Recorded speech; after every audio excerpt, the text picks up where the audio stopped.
we ended last season and we finished second. We did very well in Europe and everything looked good. Then the summer transfer window comes up. New bosses, they want big signings, but the biggest thing is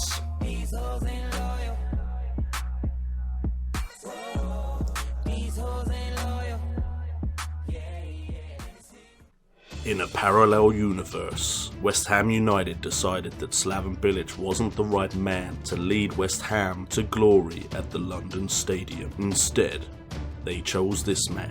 Hi there, my name is JNO. What's up guys, and welcome to another episode, and the first episode in season number 3 of the West Ham World. The longest I've ever done in a Football Manager save on YouTube is 3 seasons with the PSV Patrol. So if we keep up the rhythm, keep up the rhyme, we should be getting to season 4 in no time. I literally just thought of that. I'm really proud of myself.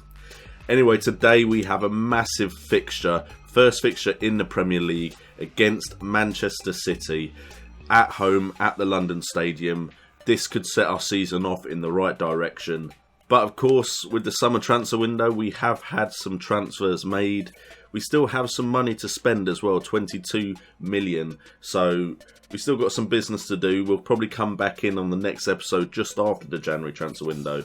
But let's have a look at the business we have done. Now, first of all, I'd like to say thank you so much for all the comments in the comment section down below in my videos about who I should get. Unfortunately, a lot of those players weren't interested in coming to West Ham. It's a bit like no one actually noticed that West Ham got second last season. Maybe they think we're doing a Leicester and we're going to drop off this season.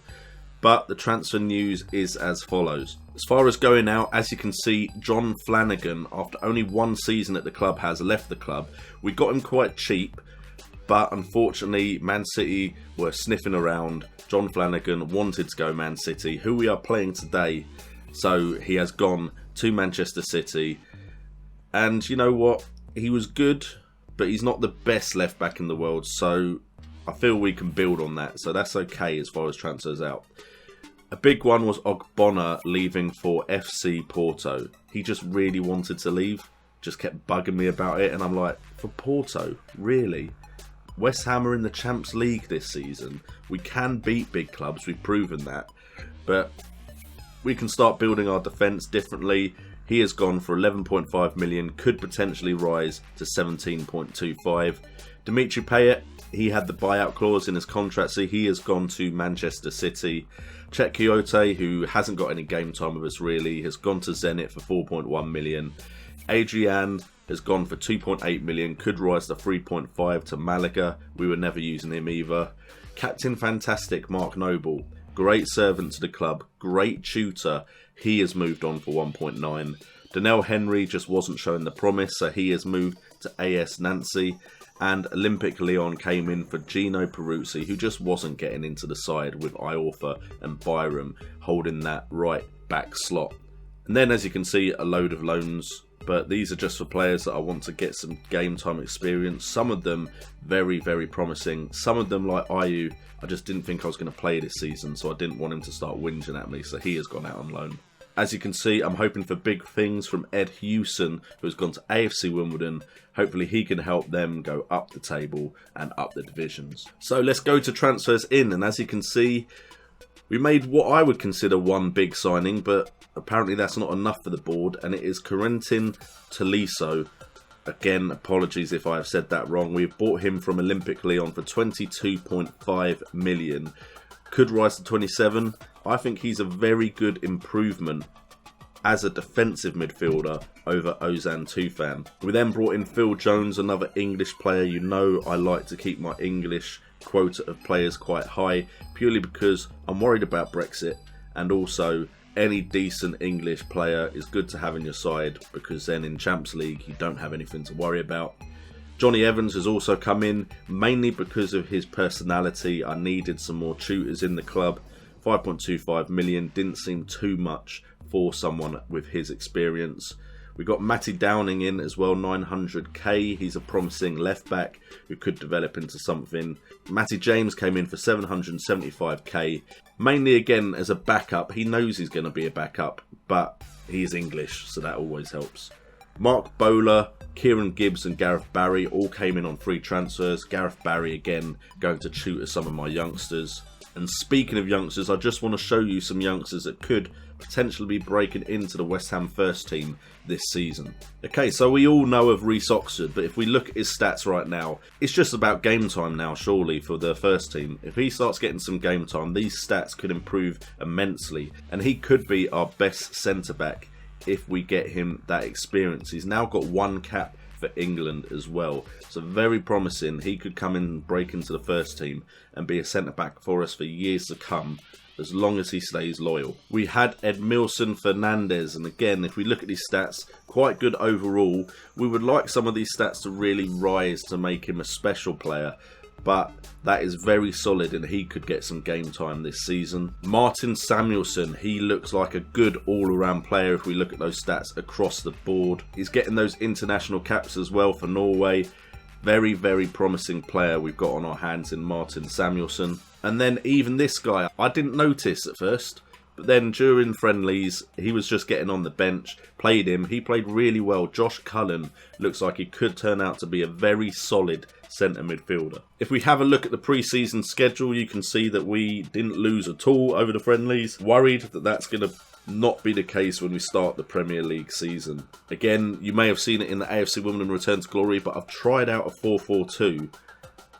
West Ham players are a lot better at it, but I'm not sure I'm going to use it to start the season off, because I want to win the Premiership this season, so I may stick to that 4-3-1-2. Anyway, I think that covers all the big news that we have had over the pre-season. Sorry, one more thing before we quickly get into the first game of season number 3.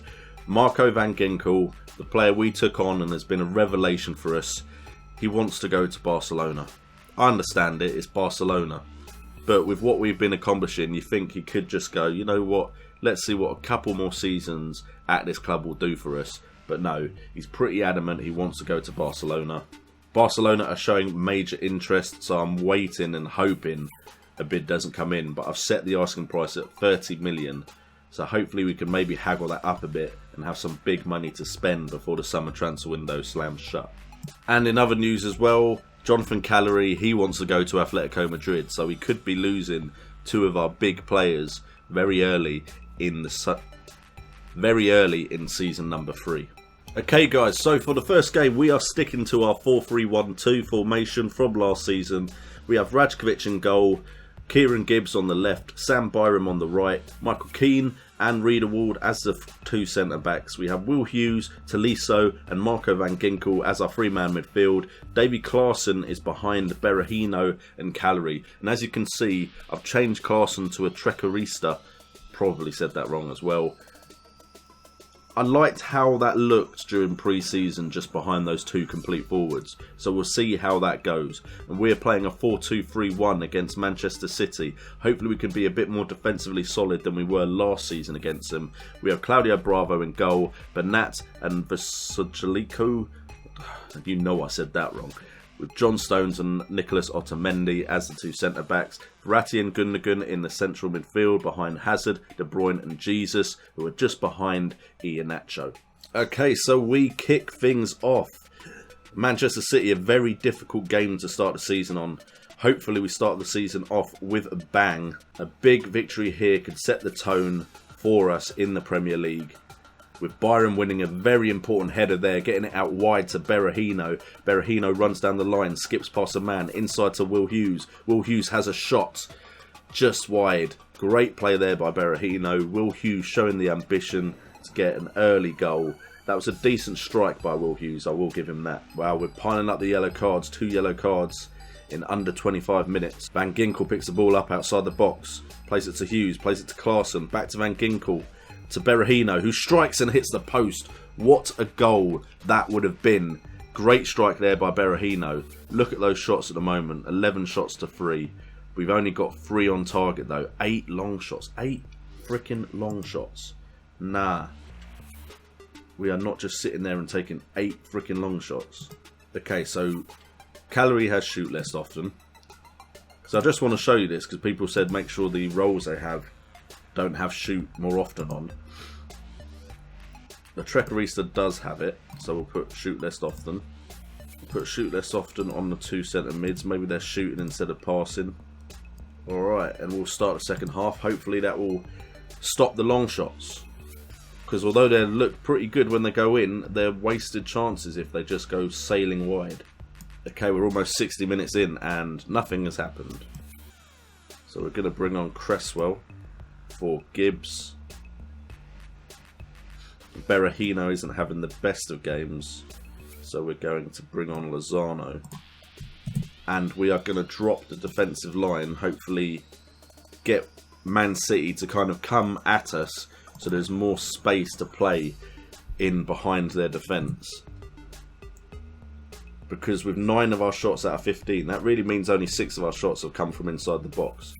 So these aren't clear-cut chances, they're not really half chances.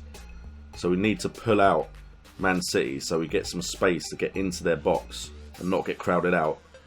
All of that doesn't matter though, because Man City have managed to push forward, score a goal with Eden Hazard. Don't know if it's a header or a volley, but they've put it into the box.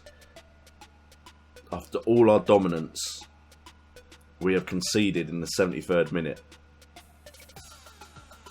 Just playing it along the box. Look at those passes. And Rajkovic diving way too late, mate. Way too late. Alright, we've told them to push forward now. Push forward for that goal. Not the amazing start I wanted to the West Ham world. That puts both of my games starting off with defeats. AFC Women Return to Glory Season 2 and West Ham World Season 3. Which is not ideal. Not ideal at all. I mean, we only lost 1-0. But that was disappointing. We were hoping for a win at the London Stadium. I mean, we dominated them really. Apart from the quality of our shots. 6 shots on target to 5. Too many long shots from the boys. We need to do something about quelling those long shots. Anyway guys, thank you so much for tuning in as always to the West Ham world. Let me know what you think of my team in the comments down below, and where you think I'm going to finish for season number 3. If you're new to the channel, make sure to subscribe, hit that like button if you've enjoyed the content. You can check out my Patreon where you can support the channel, and JNO United, my other channel. I've been JNO, you guys have been awesome, and we've lost 2 first games in a row here on JNO FM.